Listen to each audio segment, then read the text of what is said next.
I was just saying that you had heard about this movie like for a couple of years, but I never heard about it until now. And I'm just gonna bring it up because this sounds freaking insane.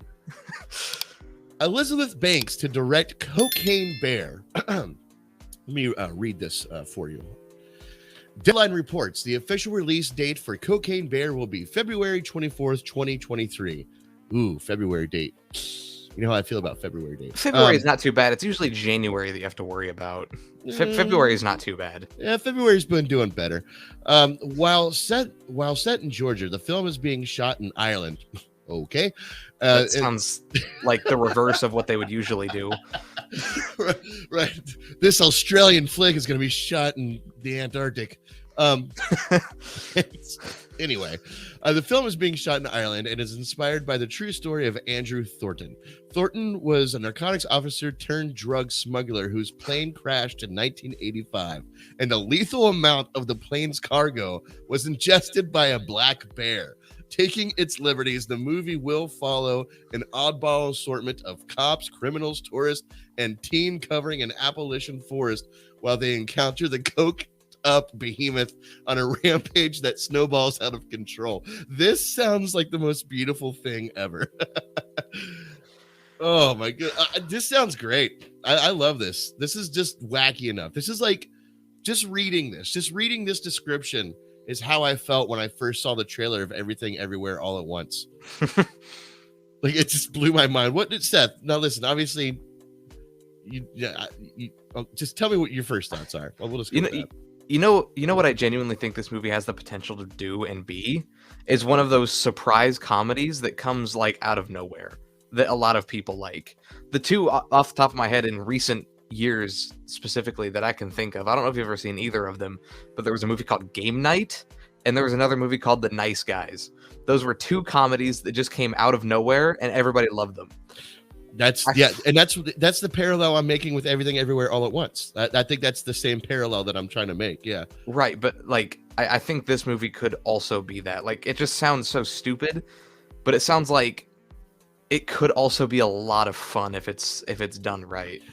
So, exactly, if it's done right, because it could be a lot of fun in a very Dumb and Dumber sort of way. It's so stupid and ridiculous, and the fact that it is based on a true story is even more stupid and ridiculous. But they say obviously taking its liberties. That's what the quote said, and basically, you know, based on a true story is always a loose thing. Yeah, let's see. Cocaine Bear. This is a Gen Z's National Lampoon's movie. Hey, I'll take it. I don't care what generation it is, as long as it's good, you know. But yeah, that's a very, very good example of that. But yeah, and Elizabeth Banks, she's kind of been on and off lately. Like, I think the last big thing she didn't she do the latest Charlie's Angels like installment? Didn't she direct that? Yeah, she did. She directed, and I think she starred in it, or at least had a cameo in it. Yeah, and it bombed. The whole movie just bombed. Yeah, it did. Yeah, that movie did bomb. But and she got mad that it bombed. But I love it when directors get mad at the audience for not liking their movie. I mean, yeah, like sometimes, you know, it's like sometimes a director will own up and be like, you know what, maybe I could have done better, you know, type of thing. But not her. No, she was like, you guys just suck. This movie's a masterpiece. Who was the director of that 2016 Ghostbusters?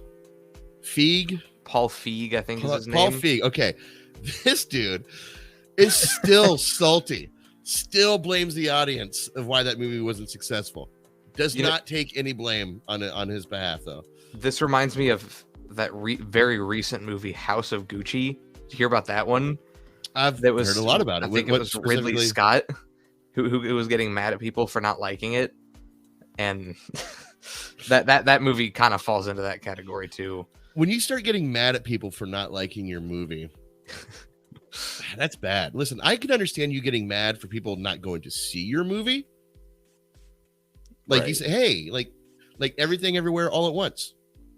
Like, go see this. It's a great movie. And that's what everyone's saying. Like, go see this. And its trajectory of like gaining speed and like not dipping too much. Actually, it went up like quite a percentage its second week and has stayed around pretty steady since then.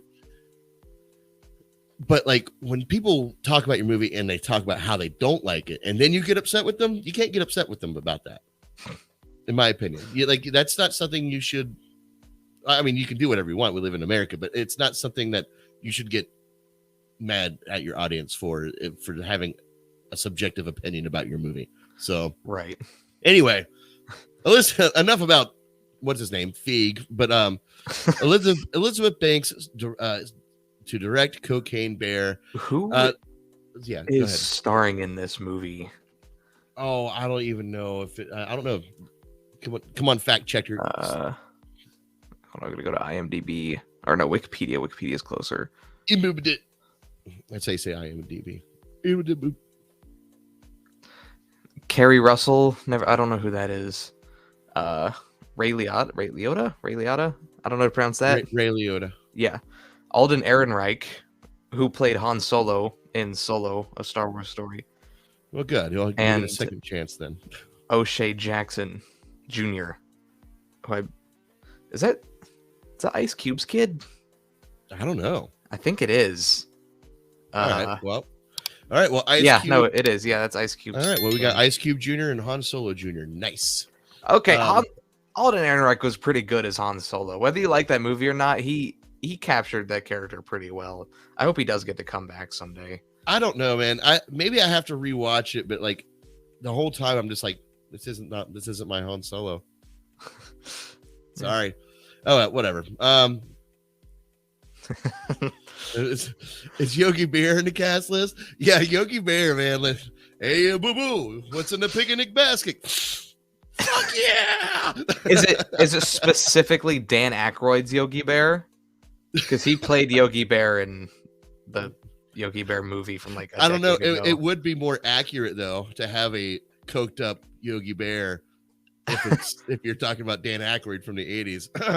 Anyway, I don't know if that's true or not. Please don't hold it to me. I just kind of assume.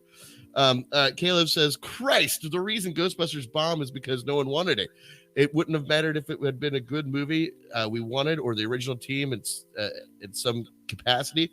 Ghostbusters Afterlife gave us that. I could Did it? Yeah.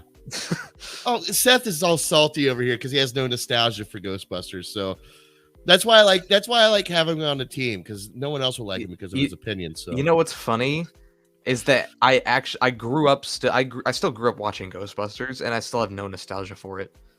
Yeah, I don't. It's not like I dislike Ghostbusters or anything. Yeah, but when we say nostalgia, son, like we're talking about like you grew up and like you were excited for the toys, you know, it was all the Happy Meals, you know, all that stuff. That's the nostalgia. Yeah, you grew up because you saw the movies because your dad force fed it to you.